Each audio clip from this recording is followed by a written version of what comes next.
हा प्रस्ताव याचा असं असतं की केंद्र सरकारकडे प्रस्ताव कुठलाही पाठवताना तो हा अचूक पाठवला गेला पाहिजे.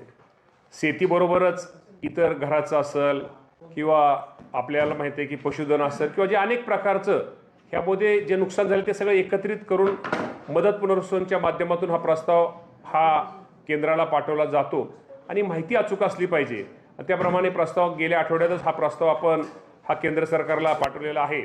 आणि त्यामुळे आणि मी तुम्हाला हे पण सांगतो, केंद्र सरकारचे पैसे हे मिळतील ह्या अपेक्षेवरती राज्य सरकारने शेतकऱ्याला मदत करण्याचं थांबवलेलं नाही. राज्य सरकारने स्वतः केंद्र सरकारच्या राज्य सरकारने शेतकऱ्याला मदत केलेली आहे. सर काय म्हटलेलं आहे, किती निधी मागितलाय, काय काय नमूद केलं प्रस्ताव? आता मदत पुनर्वसनचा हा विषय जरी असला की कृषीच्या बाबतीमध्ये तुम्हाला सर्वांना माहिती की जे पॅकेज आपण जाहीर केलेलं आहे, तर हे पॅकेज आपण केंद्र सरकारला पैसे दिले, आपण ते काय शेतकऱ्याला पैसे देणार आहे. केंद्र सरकारचे पैसे राज्य सरकारला देणार. केंद्र सरकारचे पैसे मिळतील ह्या अपेक्षेने जे राज्य सरकारने शेतकऱ्यांसाठी जाहीर केलं होतं ती मदत दिलेली आहे. मंत्री महोदय, तुम्हाला असं वाटत नाही का, एक मिनिट, तुम्हाला असं वाटत नाही का मंत्री महोदय की 2 महिने हा काळ उलटून गेलेला आहे, खूप उशीर झालेला आहे. तुम्हाला हेही माहिती आहे की सेंट्रलमध्ये अर्थात दिल्लीत हाऊस सुरू होणार आहे.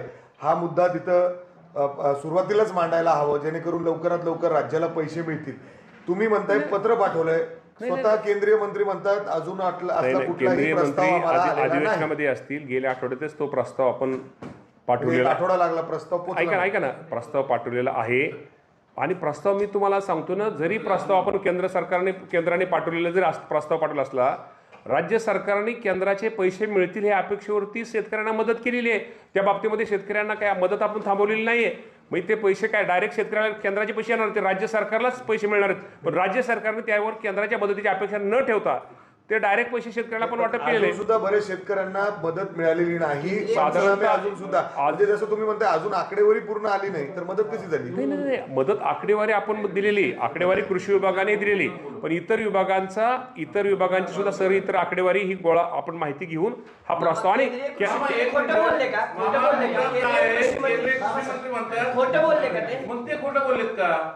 केंद्रीय कृषी मंत्री खोटं बोललेले नसावेत कदाचित अधिवेशनामुळे. मी 2 मिनिट माझा ऐकून घ्या. राज्य सरकारने प्रस्ताव गेल्या आठवड्यात पाठवलेला आहे. कदाचित तो प्रस्ताव खाली त्यांच्या हे असेल, तो प्रस्ताव त्यांच्याकडे येईल. पण मी तुम्हाला हे प्रामाणिकपणे सांगतो, केंद्र सरकारचा राज्य सरकार हा प्रस्तावाचा आणि शेतकऱ्याच्या मदतीचा हा विषय शेतकरी येत नाही. कारण का ऑलरेडी शेतकऱ्याला आपण मदत करतोय. साधारणतः आज 19 ते 20 हजार कोटी रुपयाचे GR हे ऐका ना शेतकऱ्याच्या मदतीचे निघालेले साधारणतः 20-22 जे GR निघालेले, साधारणतः 28 शासनाचे GR निघालेत. 19,801 कोटी रुपयाला शेतकऱ्याला आपण मदत ही केलेली आहे. त्यामुळं शासनाचे GR केंद्र सरकारचे आपण माहिती जरी केंद्र सरकारला माहिती अचूक असली पाहिजे, परत त्या माहितीमध्ये आपल्याला बदल करता येत नाही. थोडी माहितीला उशीर कशासाठी होतो की ते माहिती सगळ्या डिपार्टमेंटला नुसत्या कृषी विभागाचं नाही, पुरं आहे. अतिवृष्टीमुळे ज्या विभागाचं नुकसान झालं ती सगळी माहिती एकत्र संकलित करून कृषी विभागाने माहिती त्यांना मिळालेली, इतर माहिती त्यांना मिळालेली असल्यामुळं मागच्या आठवड्यात त्यांनी मदत पुनर्वसननी हा प्रस्ताव ह्या केंद्र सरकारकडे माननीय CS यांच्या माध्यमातून मुख्यमंत्री मागच्या आठवड्यात पाठवलेला आहे. आणि मी तुम्हाला शेतकऱ्यांना एवढं सांगतो, तुम्ही लक्षात तुमच्या आलं नाही, जरी प्रस्ताव जरी अचूक पाठवलेला आहे, हे पैसे आपल्याला जे प्रस्तावात ते पैसे मिळणार आहेत हे आपण गृहीत धरलेलं आहे. हे पैसे मिळणार आहेत हे गृहीत धरून आपण शेतकऱ्यांना मदत साधारणतः बघा 28 शासन GR काढलेत. आपण 19,801 कोटी रुपयाची मदत ही शेतकऱ्यांना केलेली आहे. केंद्र सरकारचे पैसे मिळणार ह्या अपेक्षेवरती आपण ती मदत केलेली आहे. किती इन्व्हेस्टमेंट होणं अपेक्षित आहे? तुम्ही काय अहवालामध्ये सांगितलेलं, जो अहवाल तुम्ही केंद्र सरकारला पाठवला? साधारणतः 1,03,00,000 एकर एवढ्या शेतीसाठी आपण तो कृषी विभागाच्या माध्यमातून आपल्या कृषी विभागाचा आपण ते पाठवलेलं आहे. त्यामुळे निश्चित प्रकारे मी तुम्हाला एवढं सांगतो की राज्य सरकार सुद्धा शेतकऱ्यांना मदत करते. या राज्याचे मुख्यमंत्री, दोन्ही उपमुख्यमंत्री, ऐका ना पॅकेज आता सगळ्या विभागाचं असल्यामुळं आपण 1 कोटी आपण 2-3 लाख हेक्टर हा कृषीचा आपण मागणी करतोय. आणि इतर विभागाच्या माध्यमातून नुसतं कृषी विभागाचं नाही, अतिवृष्टीमुळे अनेक ह्याचं नुकसान झालेलं आहे. त्यामध्ये घराचे पडझड असेल, पशुधन असेल किंवा इतर ठिकाणचे कोणाचंही गेलं असेल, त्यामध्ये सगळे एकत्रितरित्या तो प्रस्ताव हा केंद्र सरकारला हा आपण पाठवतोय. मी तुम्हाला एवढंच तुम्हाला सांगतो, जरी केंद्र सरकारला प्रस्ताव आता कृषी विभागाचा आपण म्हटला, कृषी विभागाचा प्रस्ताव मी म्हणतो आपण पाठवला, गेल्या आठवड्यात पाठवला, तरी सुद्धा केंद्र सरकारचे पैसे हे आपल्याला मिळणार ह्या अपेक्षेवरती राज्य सरकार हे शेतकऱ्यांना मदत करत असतं. त्यामुळे आपल्याला माहिती आहे की NDRFच्या नियमाप्रमाणे तर राज्य सरकारची केंद्र सरकारची रक्कम आपल्याकडे आहेच, परंतु या बाबतीमध्ये मी तुम्हाला सगळ्याला एकच सांगतो की त्यामध्ये शेतकऱ्यांचं कुठलंही नुकसान झालेलं नाही, शेतकऱ्याची मदत थांबलेली नाही. त्यामुळे शेतकऱ्याला मदत ही निश्चित प्रकारे राज्य सरकारच्या माध्यमातून आम्ही दिलेली आहे. आणि एवढंच काय की मला सकाळी कुणी तर मला तुमच्या अनेक चॅनल विचारलं की त्या शेतकऱ्याच्या कर्जमाफीच्या बाबतीमध्ये सुद्धा मला विचारलं.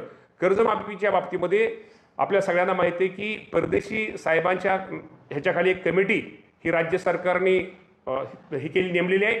आणि या बाबतीमध्ये बच्चू कडू असतील, शेट्टी साहेब असतील, आमचे डॉक्टर म्हणजे शेतकरी संघटनेचे सगळेच नेते, सगळ्या नेत्यांना विश्वासात घेऊन त्यांची एकत्र बैठक करून मुख्यमंत्री दोन्ही उपमुख्यमंत्र्यांनी त्यांची चर्चा करून एप्रिलमध्ये त्यांचा अहवाल पहिल्या आठवड्यात येऊन साधारणतः माझ्या शेतकऱ्यांना 30 जूनपूर्वी ही कर्जमाफी दिली जाईल यासाठी राज्य सरकार कटिबद्ध आहे. सर तुम्ही केंद्रीय मंत्र्यांनी असं बोलल्यानंतर तुम्ही सांगताय की एक आठवडा 2 आठवडे झाले त्यांना हा प्रस्ताव पाठवून, तुम्ही फोनवरून त्यांच्याशी संपर्क तरी साधलं का? तुम्हाला पोहोचलेला आहे सर त्याच्याकडे लक्ष म्हणजे काय ऐका ना, हा विषय एक मिनिट ऐका, हा विषय नुसत्या कृषी विभागाचा नाहीये, हा विषय अनेक डिपार्टमेंटचा आहे. आणि ऐका ना, हा प्रस्ताव जे पाठवतो ते मदत पुनर्वसन विभाग हा प्रस्ताव पाठवत असतं. त्या बाबतीमध्ये आमचा जो विषय, आपल्या कृषी विभागाचा विषय कुठला येतो, जे नुकसान झाले साधारणतः 1,03,00,000 हेक्टर हे आपल्या शेतकऱ्यांचं नुकसान झालेलं आहे. साधारणतः 1,31,00,000 शेतकरी, 1,31,00,000 शेतकरी आणि एकूण पिकाचं नुकसान झालेलं आहे 1,03,00,000 हेक्टर असं नुकसान झालेलं आहे. असा आपण प्रस्ताव हा आपण मदत पुनर्वसनला पाठवतो कृषी विभागाच्या माध्यमातून. आणि मदत पुनर्वसन सगळ्या डिपार्टमेंटचे एकत्र करून हे मुख्यमंत्र्यांच्या माध्यमातून केंद्र सरकार पाठवतो. तो प्रस्ताव आपण मागच्या आठवड्यामध्ये केंद्र सरकारला तो माननीय मुख्यमंत्री महोदयांच्या सहीने पाठवलेला आहे. आणि मी तुम्हाला एवढं सांगतो, मी कृषी विभागाच्या बाबतीत जर आपण बोलायचं झालं, ह्या प्रस्ताव जो काय होईल, पैसे किती येतील त्यापेक्षा त्याची वाट न बघता, केंद्राचे पैशाची वाट न बघता केंद्राचे पैसे आपल्याला मिळतील ह्या अपेक्षेवरती जे पॅकेज राज्य सरकारने जाहीर केलेले ती रक्कम शेतकऱ्यांच्या खात्यावरती आपण जमा करतोय. साधारणतः की 28 GR आपण काढलेले आहेत. साधारणतः 19,801 कोटी रुपये आतापर्यंत आपण शासनाचे GR निघालेले आहेत. त्यामुळे अजूनही जी राहिलेली जी शासनाने मुख्यमंत्री साहेबांनी दोन्ही जे आश्वासित केलेले त्या बाबतीमध्ये राहिलेली रक्कम सुद्धा येणाऱ्या थोड्याच दिवसामध्ये ती सुद्धा